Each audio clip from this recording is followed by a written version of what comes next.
Good afternoon, everyone. First of all, welcome to the Cabinet meeting of Wednesday, the 4th of December, 2024. Please be advised, this meeting will be recorded and posted on the Council's YouTube channel. Can all those speaking ensure you switch off your microphone before addressing the meeting, and remember to switch it off when you have finished speaking. When voting, can members please raise their hand? Item 1, apologies for absence. Chair, Councillor Slattery and Taggart Ryan. Item 2, any urgent business? There is none. Item 3, any declarations of interest?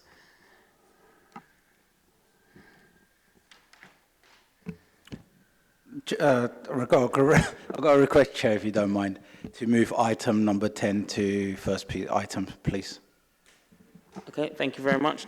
No declarations. I've had a request to move item 10 to the beginning of the agenda, and I will grant that request. We'll now move on to item 10. This is changes to delivery of children's centres to agree the proposals following the statutory consultation. I believe we have a briefing from officers, so we'll start there with the briefings. But before we hand over to that, we'll open with the Cabinet member. Thank you, Chair. As you're all aware, that our children's centres are much loved across the borough, and they play a major role for children and young people and their parents. Over the years, you can tell, children's centres have been a lifeline for many. And we as a local authority have got pressures as well to deal with, making sure that we balance our books, but also ensuring that we are delivering first-class services for our children and young people. So we set out to do a consultation on a brand new model of how we run our children's centres, and also make sure that we take families, young people and staff from these centres on the journey with us. So we are planning to do children's centres, so making sure that it goes out within communities as well, delivering service closer to residents, and also using some of our existing locations for special needs, nursery spaces, and much more activities for families.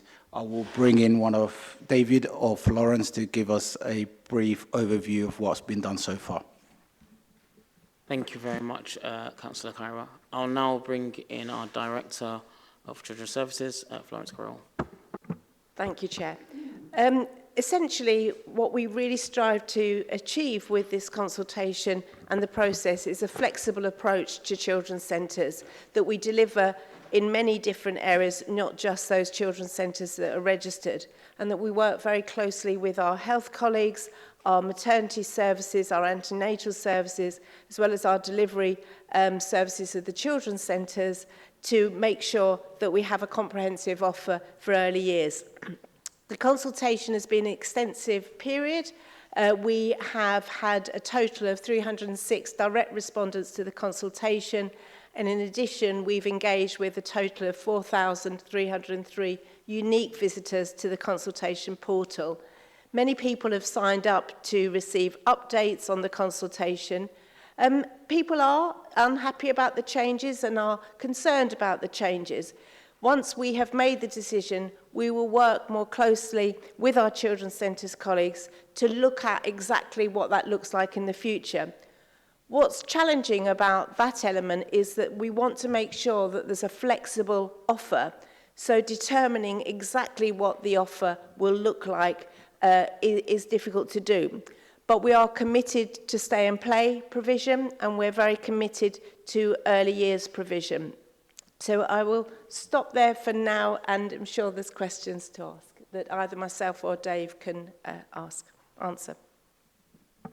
Thank you very much, Florence. We'll now go to questions. I just wanted to ask very briefly before I open up towards the Cabinet. Do children's centres still need to be registered within properties and buildings that they are, or is there flexibility on that? Children's centres do need to be registered still. However, they're no longer inspected, and it's no longer a requirement for provision to be delivered from a children's centre. So early years provision can be delivered from a community centre or a school or a church without being registered. But if you call it a children's centre, it still has to be registered. But the legislation that introduced that included a very onerous sort of inspection period went many, many, many years ago. Some of our children's centres, it sounds like a whole centre, but it's in fact one room in a school. Some are used very well, some are not used so well. So in the consultation, we've done a diagnostic to really understand which areas are being used the best. We also have 4 family hubs that are very well used, and those family hubs will remain, and they offer outreach work to communities as well. Context of that flexibility that you just mentioned and the context of this decision report today, what would that mean for the service moving forward in the way it can be flexible for residents or families? So one of the things that we identified was that actually there was a gap in provision in, I can't remember which area it was, on the peninsula. And we're actually going to create more provision in that area and open up a new provision there. It means that our workers might have a more flexible offer, that they won't be delivering just in their centre. They might be delivering in other areas as well, or in family homes if they need to. And just another question. The report talks about parks, potential option for parks and going into people's homes. Can you just outline that, what that would look like for us? Yeah, sure. So essentially what it allows for is the greater flexibility in terms of actually if residents are saying, you know what, the current children's centre is this far away from me and I need to get a bus or I need to get 15 minutes and there's a park around the corner, that might be a kind of different space that we can deliver in. At the moment we are restricted because we are restricted to those fixed sites, so it kind of gives a little bit more freedom and flexibility to deliver from what we're kind of calling satellite sites but from other sites across the borough, so it kind of gives the ability to deliver, for example, a park or community centre or a church hall or a mosque or wherever. Thank you very much. Other questions from members? Councillor Lacow. Thank you very much. And, you know, I think this has been a really good piece of consultation. There are 2 questions I want to ask. One, could you describe a little bit more about what the outreach work would look like? And secondly, whilst the consultation has been quite extensive, have you been able to engage with staff? Because I think very often when we're consulting on these matters, staff are very jittery in terms of how that's going to impact on them. So have they been able to input in some of the work? Thank you. So I suppose in terms of the engagement with staff in particular, the primary way we've done it is through our providers. So they have been engaging, they've been updating, discussing with staff. And assuming it goes through today, then there'll be further engagement and consultation with staff. And so that's a continuous process throughout this. Because I think, to be honest, no matter what the change is, I think that it can be kind of upsetting for staff, whether positive or not. So that communication is really important, and that's something that has been a kind of ongoing discussion.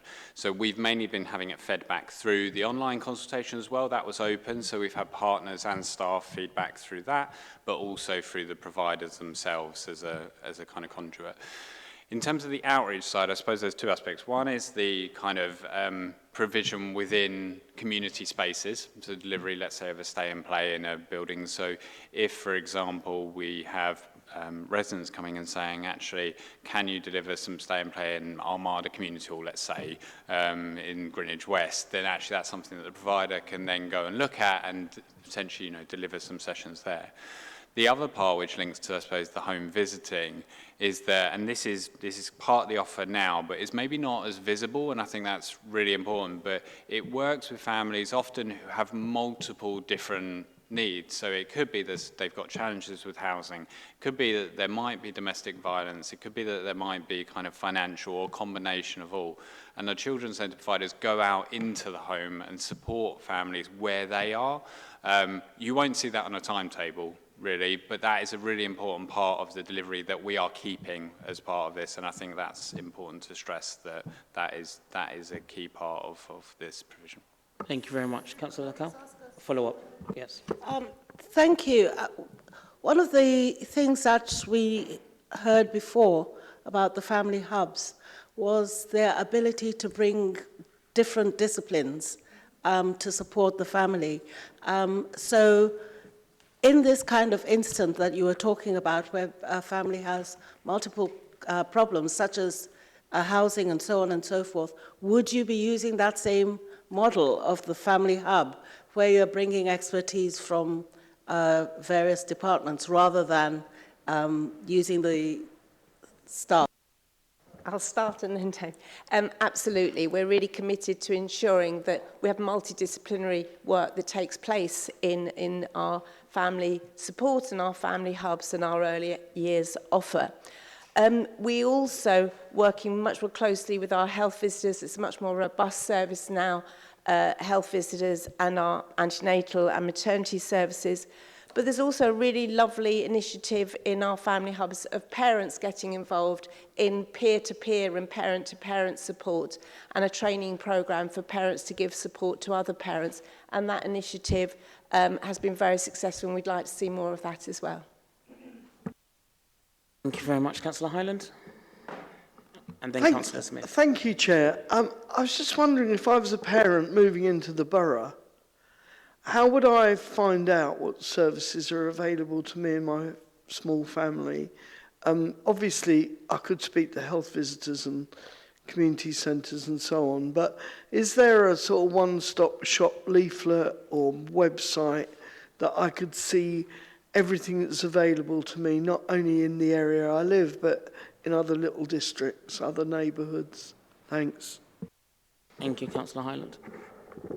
Yeah, so the Greenwich Community Directory would be the place that would really point people to, which has a directory of all the different services. So if particularly interested in, let's say, the disability side, you've got the local offer part of that, or just the general family side, the Family Services Directory.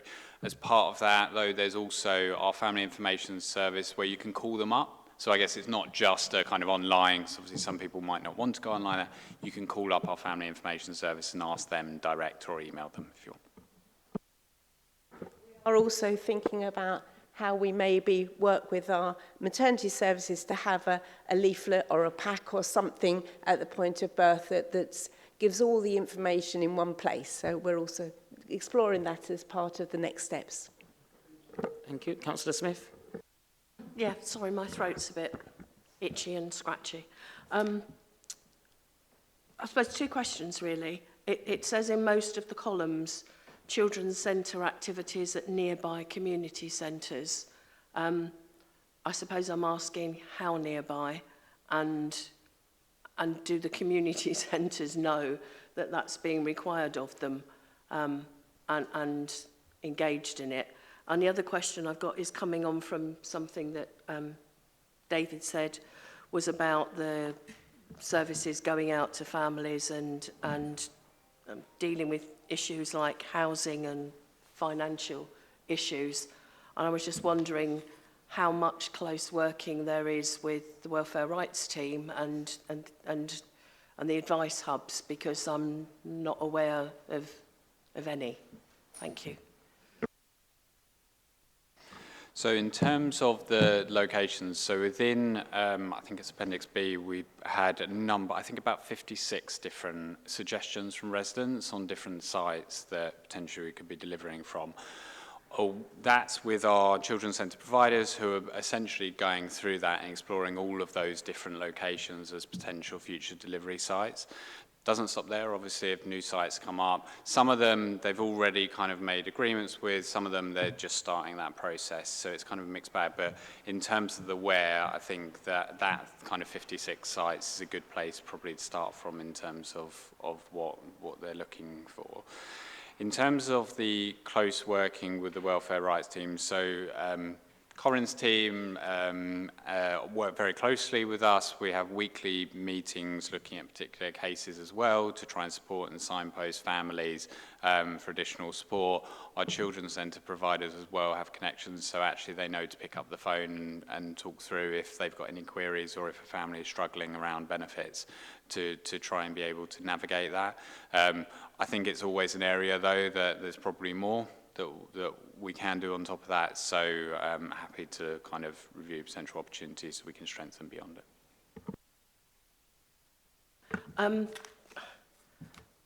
Have you factored in, I know that we've kind of put how much we're going to save, but in that figure, have we factored in the potential hiring costs for the space at alternative venues? Because it won't come for free, will it? It'll be at a cost.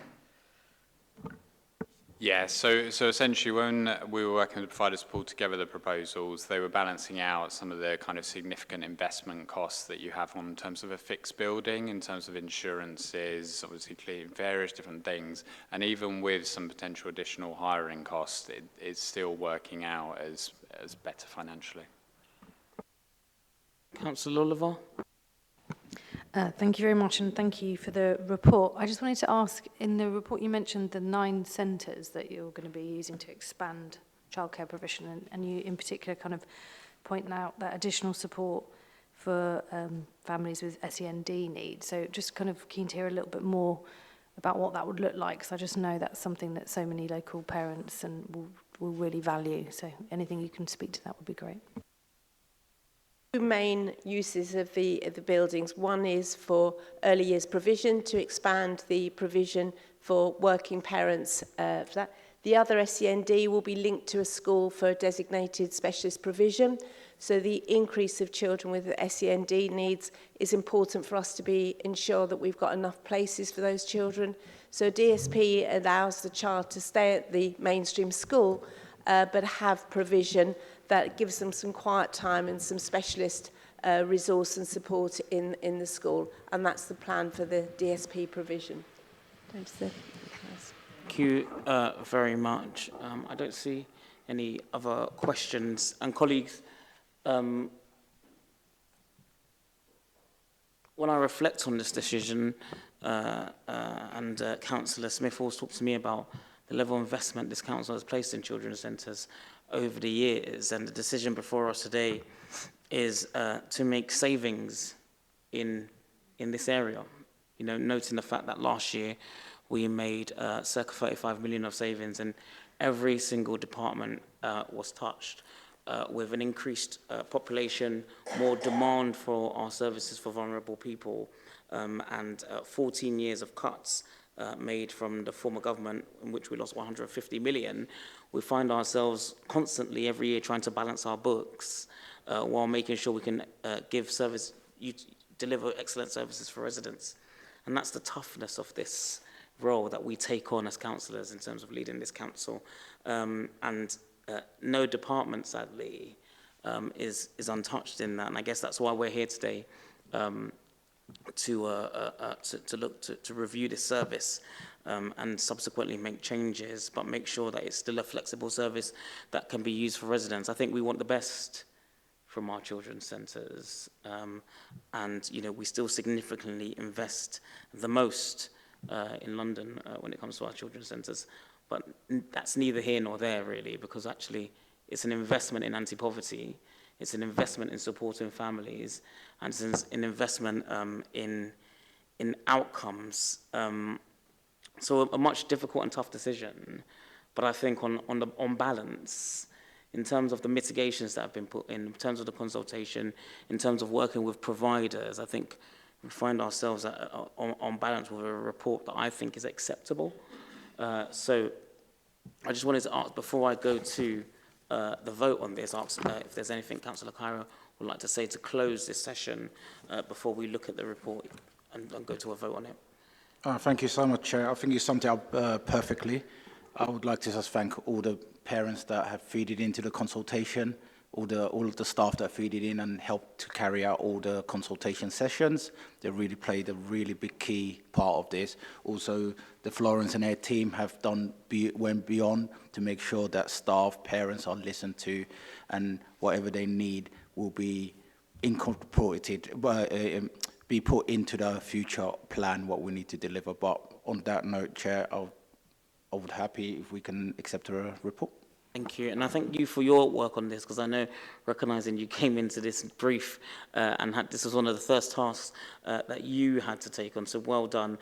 Can I just make one request to you and our directors, that in shaping the new service moving forward, that you continue to treat residents with the same level of care and flexibility that you have done through the consultation, because implementing the service also requires constant feedback from that, and I think that you will do that. We talked about flexibility. We need to shape it to make sure it suits that, and you work with our providers to do that. Thank you so much. Are members happy to agree the decisions as outlined in section 1.1 to 1.4? If you are, please raise your hand. Thank you very much. We'll now move on to item 4, Greenwich Safeguarding Children Partnership Annual Report. I note that everyone would have had the opportunity to read the report, so I won't take a member's briefing. What I will allow is for the Cabinet Member to come in and open and just set the context or say a few words. If not, happy to move on to any real questions. Thank you, Chair. I think the report in front of us highlights the importance of teamwork, and it really shows that, you know, we work as a team with the police, with the NHS, with partners, the voluntary sector, to make sure that our children and young people are safe at all times. I always said in all my career that safeguarding is everybody's responsibility, and we all have been demonstrating that. And I would like to thank everybody that feeded into this report and have been leading on it. And I think it's a great piece of work, and we can only go up, Chair, and keep improving on it going forward. Thank you. Brilliant. Thank you very much. Do anyone have any questions, any pending questions? Comments? Councillor Smith? Thank you. I think it's a really good report, and I think it kind of reflects the work that we've done, not only during that year, but in all the years leading up to it, and obviously impacts our Ofsted rating as being outstanding, which is most welcomed. I was lead member for children for 10 years, and I worked closely with colleagues across London on developing things, and when colleagues had horrendous safeguarding incidents that led to them resigning, their directors resigning, and all sorts of other things, I was just immensely grateful that I represented a borough where things were safe. And I do believe that our safeguarding has always been of outstanding, even though it's only just been recognised as such. So I welcome the report, and I'm confident that children are safe in our hands. Thank you, Councillor Smith, and appreciate those comments. And I think you speak for all of us when you mention the history and the fact that our children are safe in our hands, and the work and credit to our officers for the love, care and attention that they put into the service, because it isn't just a service of love and great care. And sometimes weighs heavily on our emotions when we see incidents of trauma, which is always very difficult to do with, especially when we have that safeguarding responsibility. I would also like to thank our young scrutineers who have been really helpful in this process as well, and come in there for their work on this. Are members happy to agree to the decisions outlined in section 1.1 of the report? If you just raise your hand. Thank you very much. We'll now move on to item 5. This is the outcome of extra care charging consultation, and I'll hand over to Councillor Lolavar, Cabinet Member for Health, Adult Social Care and Borough of Sanctuary, to give us a brief overview of it. Thank you very much. So the decision that you have before you today is regarding some changes to the charging for our extra care provision in the borough. The services has conducted a really in-depth consultation, two consultations that ultimately have spoken both to the residents who are already in that extra care units now and those that are on the waiting list. But I think the key point that I wanted to kind of put out here is it's about ensuring that our charging for the service covers the realities of the cost of that service, and I think that's really important. And also that we ensure that there's equity in our charging across all three of the services in the borough. So I think it's a really important piece of work that I think builds strength in our offer. And I think just to add that extra care, I think is a really valuable housing offer. It's providing a home for someone who, as they get older, may want to live independently, but we're providing that support and that care so that they can do so. So, for example, you know, if without this, there might be some people moving into a residential setting that don't necessarily want to. So I think it's really important that we have a housing offer like this in our borough. So providing these homes, I think, is really key. And this charging decision, I believe, is about ensuring we're building on really firm foundations. And I hope to provide more in this area. So, yes, I would recommend the report to Cabinet. Thank you very much, and that's really helpful. We'll just go to questions now. And I will bring officers in on questions. Do the other Cabinet members have any? Oh, yep, I'll bring in Councillor Cow on comments. I thank the team and Councillor Lolliver for this work. I think it's important to note that Greenwich has always been extremely generous in terms of its provision in adult social care. And it's been a long road to getting to where we could almost even be in the middle of the road with other councils. So it's still extremely reasonable to age in this borough. And in spite of the pressures that adult social care faces, I still think that the offer that we provide is a very good one. And I just wanted to add that. Thanks. Thank you. And I just wanted to, my question was on the cost of the care and what implications that has for people who are in extra care in terms of how they pay for that. Are you able to shed some light on that for the panel?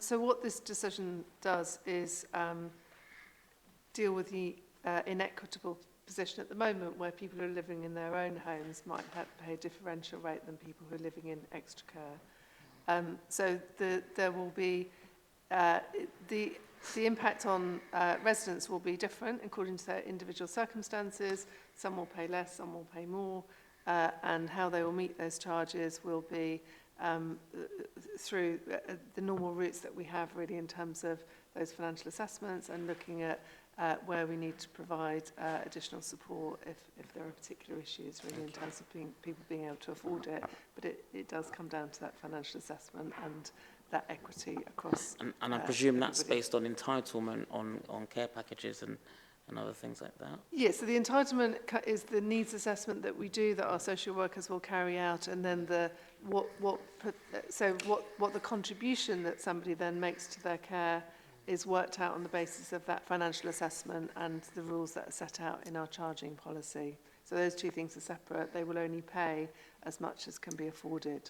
Thank you. And just one last question from me on extra care. I mean, do we think it's having an impact for our residents and for this council in terms of its use in caring for our residents who may need support? I think as Councillor Lolliver has referred to, it's a really good offer for people.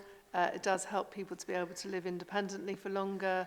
It makes them less likely to need to live in a care home as their needs change and age. It's a really popular service and we have waiting lists for each of these schemes, and we're really keen to expand and build further schemes that will offer that support to people so that they don't need to have institutional care unless they absolutely need it. Thank you very much. Councillor Oliver, would you like to close the section or mention anything else? No, but I would just thank you for giving us the opportunity to kind of speak through the report and would recommend it. Thank you very much. Are members happy to agree to decisions outlined in section to 1.3 of the report? Thank you very much. We'll now move on to item 6, the GS Plus and GSS annual reports and interim reports. I will go over to our Cabinet Member for Finance Resources and Social Value to just present the report to us. And I believe everyone's had the opportunity to read it and go through it, and then we'll go straight to the decisions. Councillor Hyland. Well, a very brief introduction, and the Director might like to come in too, Chair, to say that both companies are doing really well and that we are proud to have a workforce in both GS Plus and GSS and have made great improvements under Mersad's management of both companies. I'd like to publicly here at the Cabinet thank him for all the work that he's done over the last few years to make that situation to be as true as it is today. And to thank all the staff in both the companies for producing this annual report, including Mandy, as the company operating manager. Anything you'd like to, with your permission, Chair, anything you'd like to add? I don't see anything. Is there any questions on the report? I presume, obviously, subject to the budget and government changes, that when they next do their annual report, they'll consider some of the new requirements on the organisation. I don't know if you want to speak to that, Damon, at all, in terms of NI and other things like that. Yeah, certainly. So, I mean, I was just going to really sort of just add on top of what the Cabinet member said at the beginning. I mean, obviously, there's a satisfactory sort of financial position at the end of 23-4, on track for 24-5, and importantly, building on the quality of accreditations they've received, with an application made for formal accreditation as a living wage employer as well. But there's obviously work underway at the moment within the company to understand sort of the implications of some of those sort of decisions and how they will impact the organisation going forward. So there's a working group at the moment consisting of sort of finance, legal, and company staff who are looking at the budget arrangements for next year. Thank you very much. Okay. Satisfied that. So essentially your business planning on 5.1 should pick all of those kind of issues up. Are members happy to agree decisions as outlined in section 1.1 to 1.3 of the report? Thank you very much. We'll now move on to item 7, our revenue budget monitor Q2, and we'll hand over to the Cabinet Member for Finance Resources and Social Value to open the report. Councillor Hyland.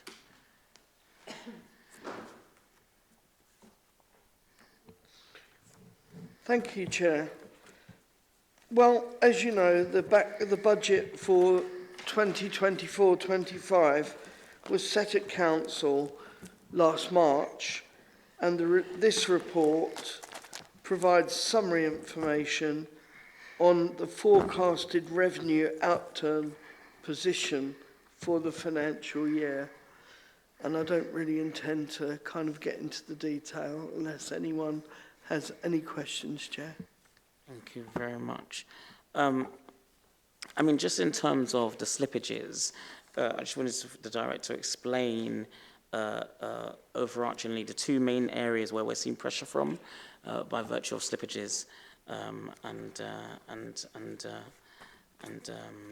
those overspends. Yep, Damon. Yeah, sure. I mean, if we go back to the overspend, let's do the overspend pressures first. So we've obviously got pressures emerging in social care. And one of those in particular is in children's services, and that's around the costs of placements. So, for example, the costs to local authorities generally for some of the placements, in particular things like secure placements, have seen some quite significant increases in their price to the point where it's possible to actually have potentially one secure placement costing around £20,000 a week, which obviously is £1 million a year if under placement for that period. The market in respect of placements is somewhat broken, and one of the ways that certainly this council is trying to respond to it at the moment is certainly supporting other London councils in joining together to try and develop a sort of pan-London approach and see if we can actually produce some accommodation that the whole of London that can basically share in. Other pressures in other social care areas in terms of adults are coming through as well. And we see this across a number of areas within adult social care, whether that's sort of older persons, physical disability, etc. And a lot of this, again, is about price inflation. So a lot of the market forces out there are working against us on a price basis. In terms of the savings, and these are sort of scheduled out in Appendix A, overall, there's an overall sort of savings target of 33.7 million through the 118 proposals that were sort of agreed back at the start of the budget year. Now, within that, the vast majority of those are on target to deliver. But there are a number which are either or basically sort of slipping in terms of their delivery. These can be found within that appendix. So, for example, in Appendix A2, we see a number of areas where that delivery is slipping. And as I've certainly for a significant number of these are timing issues. So whilst they may not be capable of delivering in this financial year, they are certainly forecast to deliver into the next financial year. And that is where we're turning our attention to at the moment, is what are the impacts for next year, given where we are within the financial calendar for this year. So overall, whilst we may not achieve everything this year, there'll be a significant degree of catch-up into next year. Thank you very much. Thank you for that briefing, because it really shines a light on the issue. And I know in the report it talks about having a placement of 25 grand a week, but that placement has ceased now, with the average placement coming to circa 13,000. I guess it just goes to show the importance of that pan-London approach that you speak about in terms of thinking about how we place young people who need to be placed in a placement. Okay, I think we get a full picture of the budget monitor. I'll now go to Cabinet. Are members happy to agree decisions outlined in section 1.1? Thank you very much. We'll now move on to item 8, Treasury Management and Capital Strategy. And this is to note the Treasury Management mid-year report. And I'll hand over to Cabinet Member for Finance, Resources and Social Value to open. Thank you, Chair. Well, I suppose the key points would be that there's no increase in the risk profile or the appetite of the Council, and we continue to maintain a prudent investment strategy. All councils, as we know, are facing challenging and volatile economic conditions, with high borrowing rates and geographical events still impacting on the global financial markets.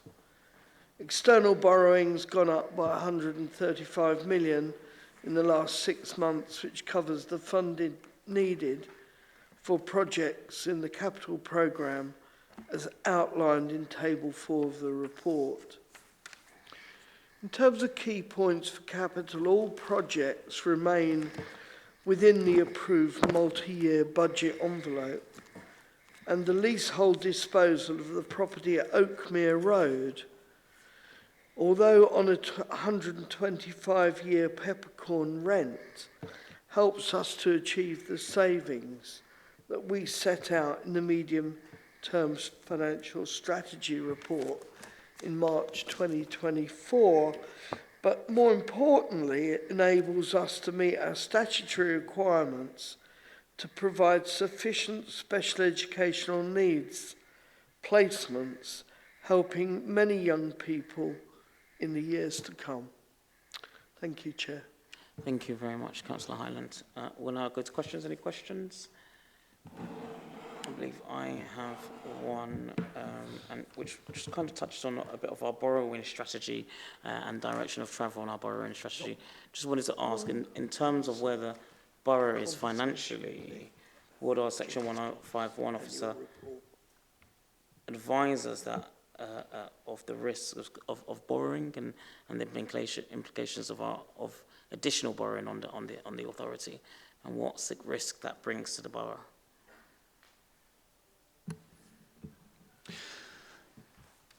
Well, what I would say is that any borrowing we do undertake is done under the auspices of the sort of capital frameworks that are set out to ensure that it's affordable, it's sustainable, and that it's prudent.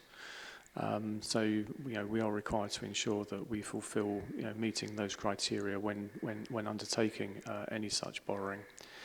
And as part of doing that, there are a number of indicators which are sort of published, and those are brought before Cabinet and full council and basically agreed before the start of the financial year. So there's an opportunity for everybody to see those. Ultimately, any borrowing that is undertaken needs to be repaid. And there are sort of revenue consequences in undertaking that borrowing, because you have to repay the principal and the interest. But the more borrowing that is undertaken, then the higher the revenue impact will be going forward. And obviously conscious that we're in the process of sort of developing our sort of budget for the new year at the moment. And so we need to be mindful of the impact of any of that borrowing on any potential gap that we're trying to bridge at the moment. Thank you very much, sir. I guess what you're suggesting there is that the more borrowing we do, the more repayments we have to make, which adds to the pressure of our overall budget base. That's really helpful to understand. Any other questions? I see none. So are members happy to agree to decisions as outlined in section 1.1 to 1.3 of the report? Thank you very much. We'll now move on to item 9, and I will bring in our director, Pippa Hack, to present the report on infrastructure funding statement. Just a short overview before we move on to the next item. Thank you, Chair. This report is requesting the Cabinet to agree to publish the infrastructure funding statement, which is a requirement to publish by the 31st of December of this calendar year. And it relates to the SIL and Section 106 monies that we've secured and spent in relation to SIL and Section 106, including neighbourhood SIL. Point 4.6 of the report sets out that we've collected 7.5 million of SIL, 1.1 million of neighbourhood SIL, as well as 5.9 million secured of Section 106. And then the appendix identifies how we've expended any money during the financial year. And I'm happy to take any questions. Thank you. Are there any questions? I have to say, I thank the team for the work, and it's a really lovely report, one that is really easily digestible, and some really good examples of how we spend Section 106 and SIL in the report. And I always think to myself, it's one of these mind maps, if that's the right frame to use in terms of trying to understand, because when we grant planning permissions, the one thing no one can ever understand is how you spend Section 106 or SIL, and even explaining that to residents is always difficult. But you know, the examples in here of the 54,000 that went into women's safety initiatives really gives a clear direction of how we're investing back into the borough, but more importantly, how our communities benefit from planning and development and all those investors that seek to build in the borough. Integrated enforcement in policing, we can see there how 257,000 is used to support that initiative, the level of work that's going on in the Greenwich local labour and business lab, and the money to support business employment and skills.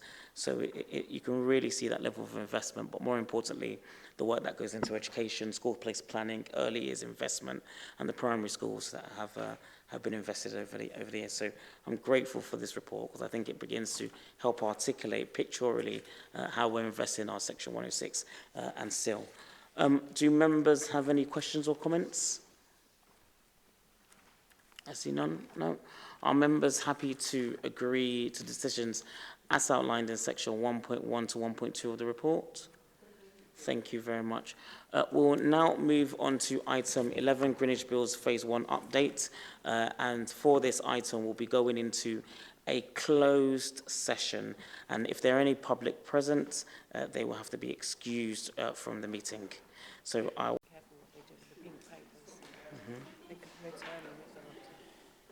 so just before